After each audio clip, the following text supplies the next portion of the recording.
currency is a factor. All right? We're going to learn where currencies came from. All right? We're going to learn about balance of payments, what that means for countries, what that means for companies.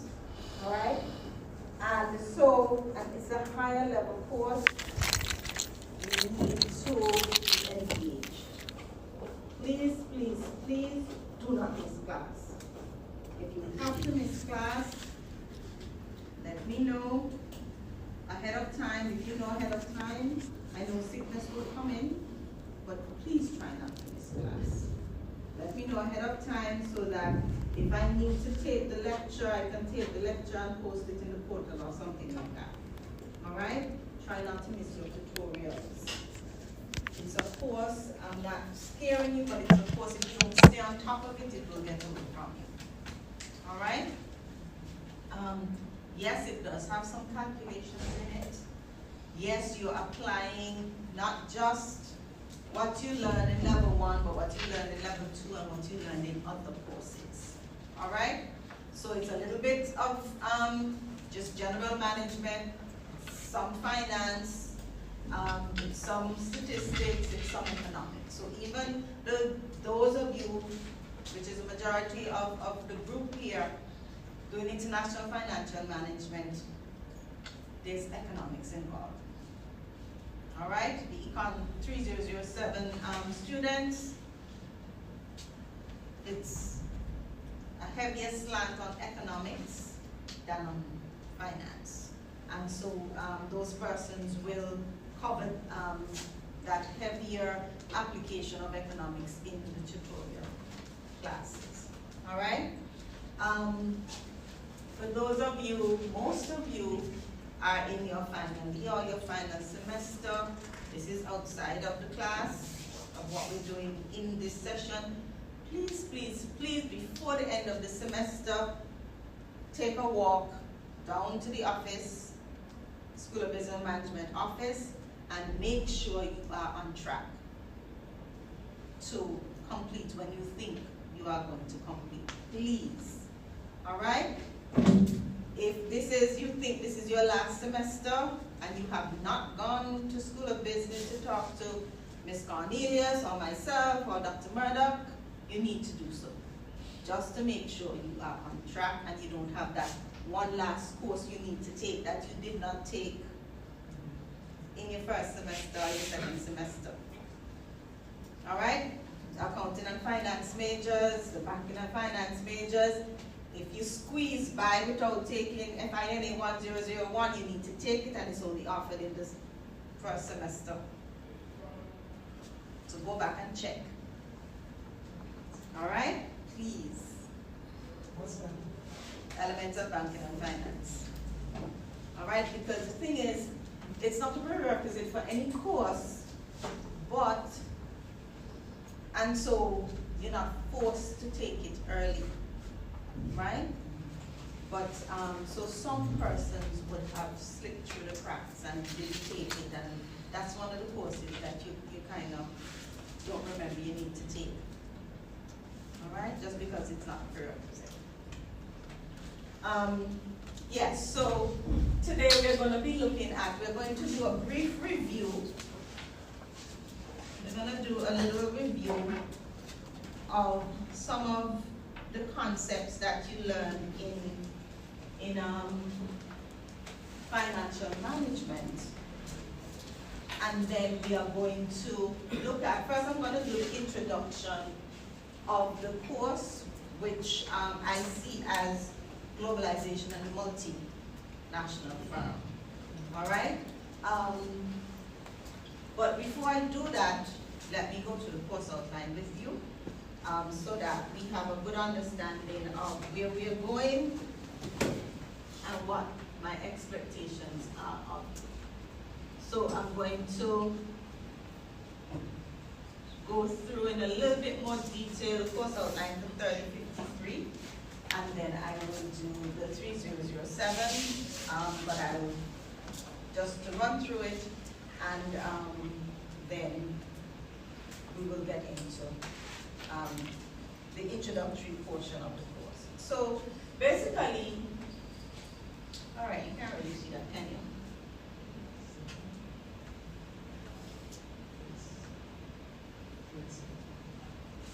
Those in the back can't see, right? It's not that good. Okay, but it's all right, because I'm going to speak through it, okay? And it's in the portal, it's in Moodle. Please pay attention to your Moodle space. I post the lecture notes, so the slides that I use in class, I post those in there. That's where your assignments will be posted. So please stay in touch with your Moodle space. Now, like I would have said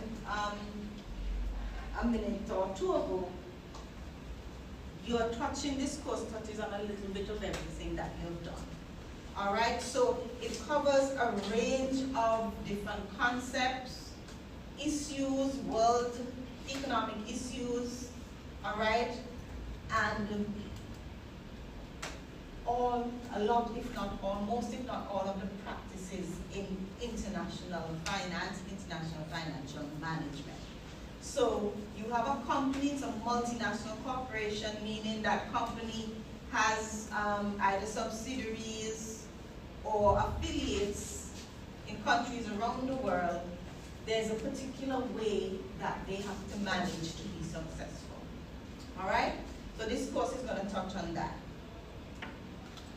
The course is designed to help you to understand the complex issues that affect multinational companies. And again, like with your domestic companies, what happens in the economy is going to affect the company. So in international finance, multinational companies, what happens in multiple economies will affect multinational companies, right? So in the course, we go through all of those different issues, all right? Issue of fluctuating currencies, how does that affect the balance sheet and the income statements of multinational companies? So you're gonna learn, you're gonna see how it affects their balance sheet and their income statements, and learn how companies deal with the changes. So you have a company like Toyota Motor Company, the car company, right? Toyota, there are dealerships around, which are independent dealerships, like the one here, okay? But then there are subsidiaries, actual subsidiaries of Toyota, or plants of Toyota that are resident in other countries, right? So when the Toyota parent company, which is in Japan, is consolidating its financial statements, if that's the Japanese requirement for their accounting, then they have to pay attention to what happens in their US plant, all right? They're going to have to consolidate their financial statements. In the consolidation, they have to convert currencies, all right? Convert to the home currency. There's a process for doing that. There are risks that they face, and so we're going to learn about those things in this course. We're going to learn about different tax structures and how that affects corporations, political risk, country risks. They're not the same, all right? We'll look at what is happening now, what is happening today. How do world affairs, what's going on in the world today, affect companies? So something as something like, not as simple, I can't say simple, it's not simple. The inauguration of Donald Trump, he's the new president of the United States. How does that affect companies that maybe have a parent company, their parent company is in the UK, but they have a subsidiary in the US? How does his ascent to president affect that company? Maybe it might not affect it directly, but his policies, the different tax policies, if he changes tax policies and so on, is going to affect those companies. So that's what we're going to be looking at in this course. We're going to look at the different types of risks that these multinational firms face, and we're going to have a look at how they have to make changes and adjust their operations to deal with these risks. All right, so we'll see some theory, we'll see some practical, and we'll see some of what's happening on the ground, all right, around the world. And so we will use examples of what's happening in different parts of the world to illustrate and to make the points that we need to make. So your course objectives, so by the end of the course, by the end of the semester, you would have gone through all of the material that I will share with you, and you would have done all the readings and listened to the news. We have 4 objectives. Understand, so you should be able to understand the mechanics of major international bond, currency, commodity, and equity markets. All right? You should be able to analyze and make recommendations for managing exchange rate risk. So first of all, you're going to understand what exchange rate risk is, how that comes about, and then how you would manage that. You should be able to value cross-border mergers and acquisitions, and you will be able to critique the evolution and the current state of the international financial architecture. All right? What the international financial world looks like. All right? How has it evolved over the years, and where is it going now? All right? So that's divided up into, without going to the end here, it's divided up into 6 modules, and those modules are broken down into different topic areas. And so throughout our 12 weeks, we will cover those areas. I know the most important thing that's probably on your mind is assessment. All right, so you have a project, it's 20%. It's a large class, so it's going to be a group project. All right, your project will be a case study. I'll talk about case studies in a little while. And then, so that's 20%. Tutorial presentations and participation is 10%. You don't have a midterm in class, but you do have a take-home exam. But that's only worth 10%. All right? And it's only worth 10%, but it's worth. All right? So basically, I'll give you some questions, and you have just a couple of days to do it. All right, maybe 2 days to do it, and you will submit it. That will be done through Moodle. All right, and then your final is 60% of your grade. Okay, any questions?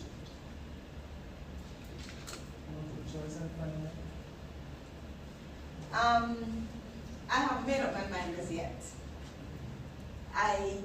I've done both. I've done multiple choice with essays, and I've done just short answers and essays. All right, so we'll see. I will get, I'll see how the class progresses, and by about the middle of the semester, I should be able to tell you what I'm doing. Yes, sorry. How big are the group sizes usually? Maximum, I would say 5. Right? We have, according to my list, according to the list I'm seeing here, we have 39, but there's still we still have late registration, but the class is full. Class really should be capped at 30, but we have allowed a few extra people because there are some persons graduating, they needed to graduate, or the September semester would be their last semester. This is not offered again until semester 2, and so we've tried to assist by going over just a little bit. So I have listed 39. So we'll work with that, and so you'll have a group maybe before and then others with 5, if my math works, if my math is correct. In terms of the required text, the required text is International Financial Management, 3rd edition by Keith Beckert and Robert Hartrick. I can tell you there is a later edition of International Financial Management, but it's by different authors. However, it has the same material. So when you go online, you should be able to get it on Amazon, but I am aware that there are PDF copies floating around. So I'm not supposed to advocate that. I'm not supposed to tell you that, but I am aware that there are PDF copies. Persons who would have done the course previously would have PDF copy. All right. One student was good enough to create a WhatsApp group, and I noticed that some persons have joined the group. So for him and those of you who have joined, if you can just share the QR code or whatever it is you need. Huh? It's in the school chat. It's in the main school chat. Oh, okay. All right, you have one of these. All right. Okay, thank you. Right, so so you can communicate. If there's anything urgent, I will drop it in there. If I'm going to be, if for example, going to be in class today, and this morning at 9 o'clock, I realized that I can't make it for whatever reason, then I'll put it there. All right? But trust me, knock on wood, I'm not usually absent. Somebody says we know. All right? I'm not usually absent, and if I have to travel, we just go online. All right? So I would give you, I'll create a Zoom link, put it in Moodle, and you would access it. Don't worry, I don't travel off too often either. But I can already tell you I am scheduled to travel this semester, so I think one session will be online. Alright? But I'll let you know closer to the time. Any questions? Questions? Everybody good? Now please, if in your second week you're having difficulties, you think that you're having problems with the course, you're not understanding something, even from today you don't understand something, please, you need to let me know. All right, stop me, send me a message, something. Let me know that you're having difficulties. Although in terms of the assessment, you'll see in the project, the tutorial presentations, and take-home exam as the main coursework material. We are required to do some continuous assessment, and so you will get between now and the middle of the semester, and we put a quiz in Moodle. You'll get tutorial assignments, and those will go towards assessing to make sure that you're progressing. What we don't want, and I mean, you've been here 3 years, most of you, two at least, except for one person who said she's in her first year. You already know that there are some courses that seem to have high failure rates, and so we're trying to ensure that we get on top of the issues where us as lecturers need to be assessing and paying attention to make sure that we can identify students who are struggling early on, so that we can assist. All right. Any questions? No questions. I've been talking a lot. We're good? All right. So I'm going to switch over to my first little introduction to what we're doing this semester. So we'll talk a little bit about globalization and the multinational firms. I've already posted it in Moodle space, so you will have that that you can go back and read. Please ensure that you go over your notes. Don't wait till the next class to go over your notes. Try as best as possible to go over your notes, if you can, the same night, or at least by the next day. Don't let the weekend pass, because you will fall behind. All right? And we don't want that.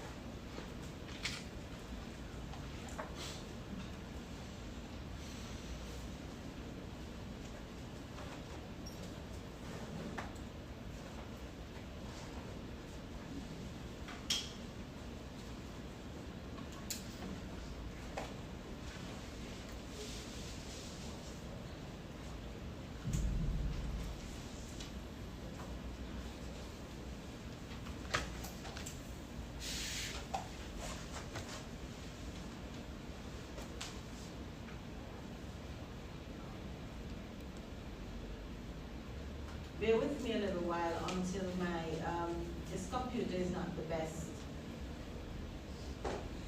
It's very low in memory, and so it takes, I'm not able to keep things open. So each time I have to go back and search for the material that I'm going to use. No, not this one. I think this one is almost like a Chromebook. Yeah. So it's an interim measure while I wait for my new computer. The other one went wrong. So all right.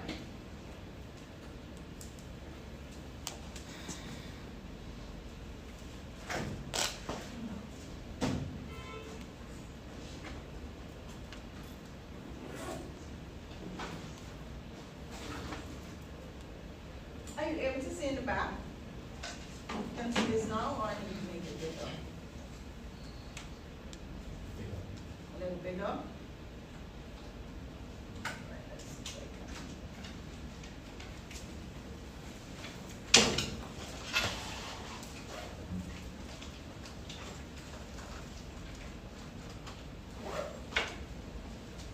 I need a timekeeper.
that any better?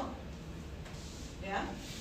All right, so I'll have to use this method then instead of the full screen, the full presentation mode. All right, so with everything that I've said so far about international financial management, you would have gotten a sense by now that multinational corporations have, there's a lot more that they have to do than domestic firms, all right? Why is that? So over the years, we have the concept of globalization. What is globalization?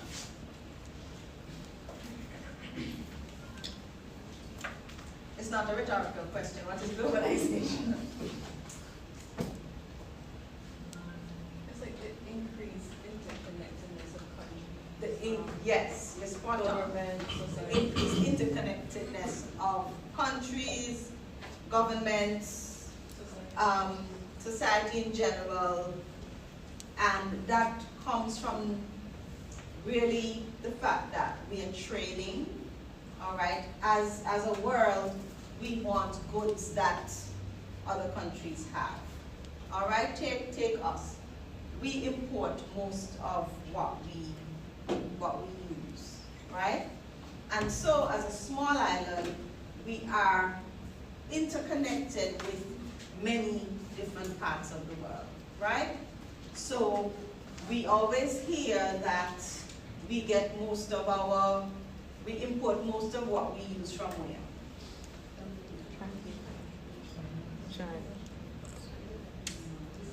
The US first, all right? The US first. But now we are trading directly with China, right? We trade with our neighbors.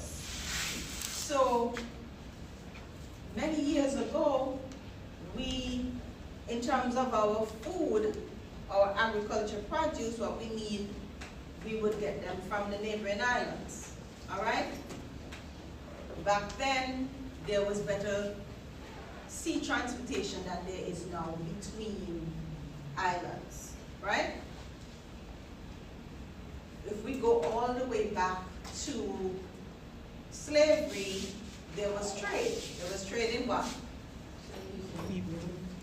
Trade in people and trade in goods. And so in our islands that produce cane, tobacco, cocoa, what have you, those crops were produced in the islands, and the ships went out with what we produced that they wanted, so like the sugar. And when the ships were coming in, they brought in the other things, right? So in our little island, we had, way back then, we had trading companies, all right? So we were always trading. Now, we're not just trading with the UK, and you would see it. Well, for me, I would know products that you would not know about, or brands that you would not know about, all right? Because we got those things from the UK, and we do still get a lot from the UK, all right? So something I've been looking for in the supermarket and the pharmacy over the weekend and can't find, paracetamol, right? Paracetamol. Yeah, just check your normal pharmacies, they don't have any. Okay? Paracetamol comes out of the UK. Paracetamol is a UK product, right? But it's made elsewhere also. India is making a lot of our pharmaceuticals, we can't say drugs anymore, pharmaceuticals, right? So back then, years ago when I was a child, a lot of our pharmaceuticals came from the UK. Now they're coming from India, they're coming from the US, all right? So there was a time you wouldn't see Tylenol on our shelves. You would see Fenzik. Anybody knows Fenzik? Only one person smiling. You see Fenzik, you see aspirin, and paracetamol came about. I don't remember paracetamol as a child. I remember it more as a teenager, right? But those goods came from the UK. Back then we had a lot of Nestle products. And so my grandmother, for instance, would only use a certain brand of milk. Okay, because that's what they were accustomed to, the things that came in from the UK.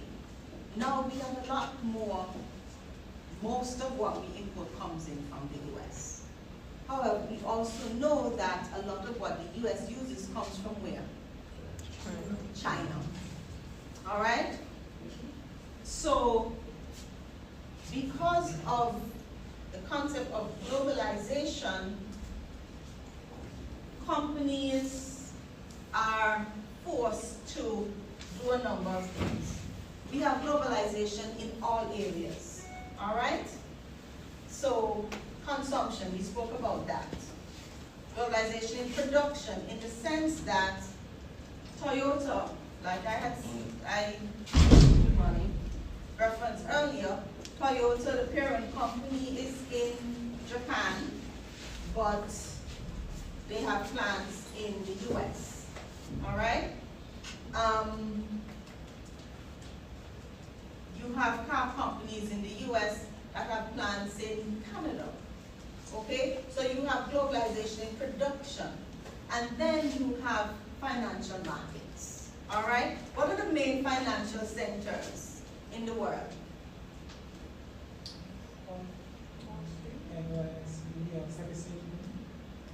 Financial centers, so the US, okay. Where else? Singapore, Japan, we're missing one. London. The UK, London. All right? So, New York is considered the key financial center in the US. Then London is your key financial center in the UK. And those are the two big ones. But Japan also has a growing financial sector, right? So you have globalization in financial markets, in that you have companies that list their shares on multiple exchanges, and we're going to talk about that in this course as well. All right? And the advantages and disadvantages of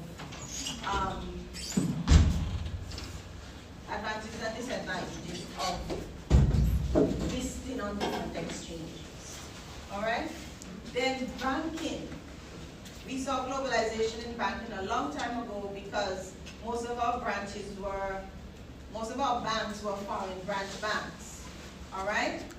But even though most of our banks are now indigenous, they have to have correspondent banking relationships with banks in the US, in the United Kingdom, mainly, all right? You know what correspondent banking relationships are? Somewhat. Okay. So what that means, I'm going to talk about that. That's part of what we're going to be talking about. What that means is that our bank here, when we want US dollars, our central bank, which is where? St. Kitts, okay, Eastern Caribbean Central Bank. Our central bank doesn't make US dollars, all right? So when we need to buy US dollars, we have to get it from elsewhere. When we need to send money overseas, we have to use the banking system, right? And so those banks have to have accounts at banks in other countries. So mainly for Antigua, the banks have accounts in the US and in London.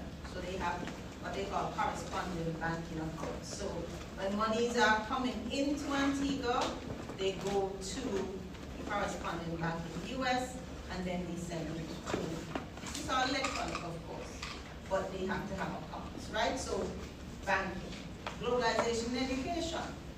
Before we had University of West Indies, Five Islands campus, where did people go to school? The university. Barbados, Jamaica, Trinidad, where else? Canada. The UK, Canada, the United States, all right? A lot of our students go to the US for school. So you have globalization education. And then we have people from the US, we have people from Africa, we have people from India who come here to the medical school. Yeah? So you have globalization all over. Now, why do multinational companies expand to other areas? They're trying to reduce their cost. All right? Because cost of labor in particular is cheaper outside of some countries. So the US companies have factories where? China. Mexico, where else? China, where else? India, Vietnam, Singapore, all right? So Taiwan, they have factories in these countries. Why? Because labor is cheaper and it helps them to bring down their costs. All right? So their cost of production, the companies, the main objective of a company is to make a profit, right? To make a profit, you need to bring down your costs. And so they have factories in these places. Companies will also have factories in or assembly plants in countries where the raw materials are cheaper. All right? So, hence globalization. So with multinational corporations, they're trying to lower their costs, they're trying to make more money. Then you have countries, all right? They try to diversify their economies, and so they diversify so that they're not reliant on one thing, all right? So they try to make things that they can export, all right? And bring in foreign exchange, because foreign exchange is important, all right? And they're looking for higher economic growth. So they want to export, they want to widen the markets that they reach. So if we are able to export to the United States, we need to produce on a scale that's going to make sense. All right? So we're producing, our population is relatively small, so we wouldn't be able to absorb all of what we produce. So we're going to export. All right? So in trying to diversify and to get higher economic growth, countries will trade. Okay?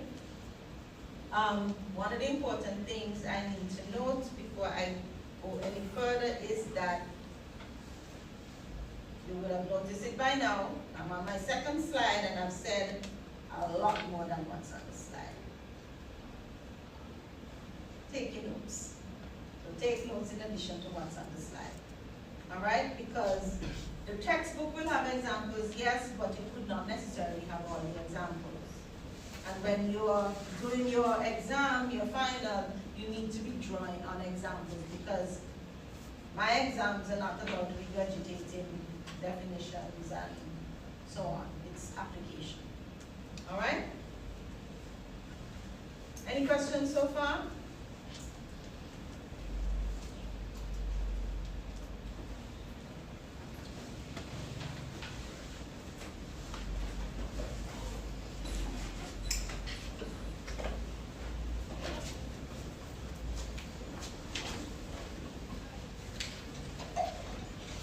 So as I would have said before, international financial management is important because multinational companies, they want to make more profit, but they have to manage effectively to be able to do that. And so understanding how the tax laws, the different trading arrangements, the different policies, regulations, understanding those throughout the world is important. Understanding the currency market, the foreign exchange market, understanding the banking system is important to how companies are going to manage. All right? Because number one, in making profits, they also want to reduce their risk. Because the more risk there is, the more it's going to cost them. And so as they expand overseas to maximize their shareholder wealth, they have to, in doing that, try to keep their costs down. All right? So companies are going to do the research to see where they can produce that's going to lower their costs. All right? They also want to widen their markets because, let's take Jamaica. Jamaica produces, what are some of the things Jamaica produces? Sugar, soaps, bauxite, which is a raw material for aluminum, coffee, juices, and so on. Now Jamaica wants to diversify, wants to broaden the market, and because they're exporting. So we know Grace as a Jamaican product. Is Grace made in Jamaica? Are Grace products made in Jamaica? Not necessarily. All right? They have plants elsewhere. Okay? So that's just an example. Now, international finance, so operating internationally, you have a number of risks. You have foreign exchange risk, you have political risk, you have country risk or sovereign risk. All right? But you also have more opportunities as a company if you expand overseas. When we talk about foreign exchange risk arises because currencies fluctuate. All right? And when currencies fluctuate, companies will lose money. Currencies depreciate or appreciate based on the demand and supply. All right? Demand and supply for currency is really what gives you the value or the price of the currency today. All right? So how much US dollars is demanded on a daily basis throughout the world? All right? So the US Federal Reserve produces US dollars, right? They issue US dollars. But we in the Caribbean that purchase from the US, we need US dollars to trade, right? To buy what we need. So we demand US dollars, okay? For goods. If you're buying US securities, so our countries, our central banks in the Caribbean, central banks all over the world purchase US securities. They purchase US securities, they need what? US dollars. Okay? And so the demand and supply of the US dollars is going to be what gives it its value. But then you have other currencies that are required. So we trade with the UK as well. So you need pounds. We purchase cars from Japan, so you need yen. Okay? So currencies will fluctuate based on how much we demand and how much we supply. And so Helen and Rachel, we're going to be looking at, we're not going to do it in this class, but we're going to be looking at how those currencies actually change their value. So we're going to use the graphs and so on. All right? Your economics that you learn basic demand supply. The rest of you learn basic demand and supply economics. Right? I think even the management students have to do economics. All right, good. So the fluctuations in exchange rates, all right, or currency, they affect just about everything in the economy, okay? To include consumption, production, and investment, which are the main drivers of your economy. Production, consumption, investment. Okay, those are your main drivers. And so currency fluctuations will affect all of those things. as currencies fluctuate, companies that, if they purchase US dollars today, all right, and the US dollar is appreciating, it's going to take more of their currency to purchase the US dollars, right? So it means that their cost is going to go up. If the US currency strengthens against their currency, their income is going to do what? Decrease, because their currency is weaker. They need more of their currency to purchase the US dollars. So that is how the currency fluctuation affects their cost. Okay? So that's exchange rate risk in a nutshell. But we'll get a little bit deeper into it later on.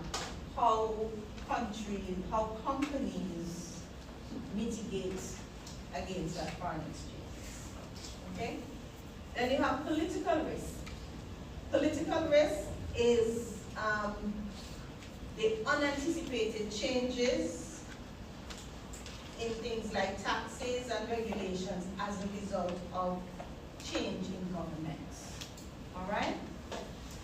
And you know that change in administration, each political party, even in our small island here, they have their own ideologies, economic and otherwise. All right? And so, without getting into too much politics, we know that the UPP believes in income tax, right? The ALP doesn't believe in income tax. It believes in indirect taxes, all right? Because the philosophy is that if you have more disposable income by not taxing your income, your salary, then you will spend more. All right? So, political and economic philosophies are different for different administrations. And so, the political risk that arises from that will affect companies that have businesses in multiple jurisdictions. All right? Any questions so far? So remember we said there are risks, but there are opportunities. What are some of those opportunities? Without looking at the slide. Or we can look at the slide. Firms operate in international global markets benefit from a bigger opportunity set. What is a bigger opportunity set? What do we mean by that?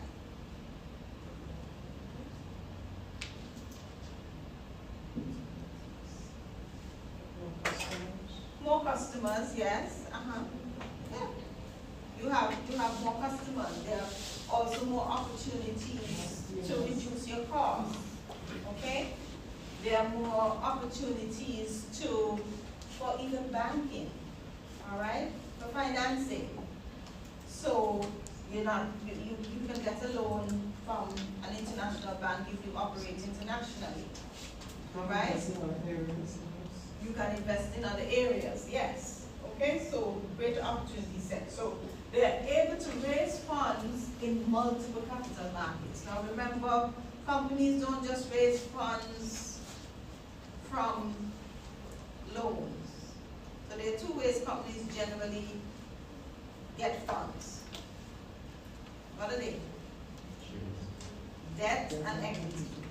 All right, so debt would be loans, issuing bonds. If they're issuing bonds, they can issue to a wider market. All right, diversify and reduce their risk. If they're issuing equity, there's a broader pool of people to draw from. However, if you are broadening your scope in terms of your equity, it's going to dilute your shareholders. Each shareholder will have less control. All right? So, in expanding and in expanding to different countries, they will get economies of scale. What's economies of scale? Everybody did economics, so you should have learned economies of scale. What's economies of scale? What's economies of scale?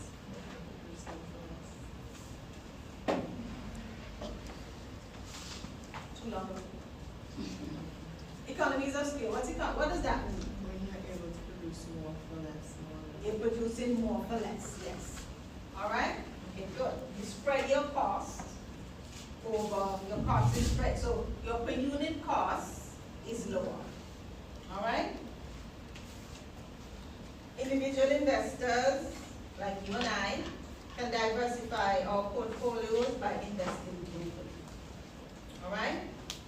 And so you reduce your risk and you get high returns. But that's your, in terms of more opportunity.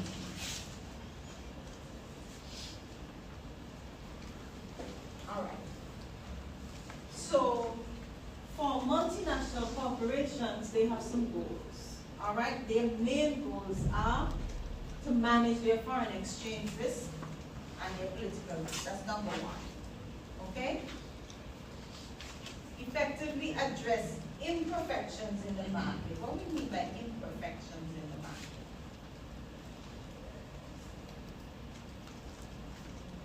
Things that affects the way you make money.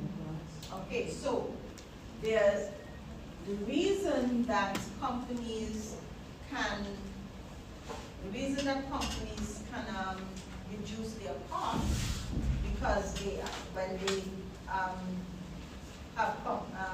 factories and so on overseas, because the labor market, there are imperfections in the labor market, meaning the cost of labor is different all over.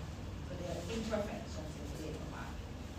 There may be imperfections in production, in raw materials, right? So they have to effectively address the imperfections in the market. All right? That's one of the goals. And then, of course, you would have learned somewhere along the line that the main objective of a company is to maximize shareholder wealth, to make profits, to make sure that the shareholders are continuously making a profit.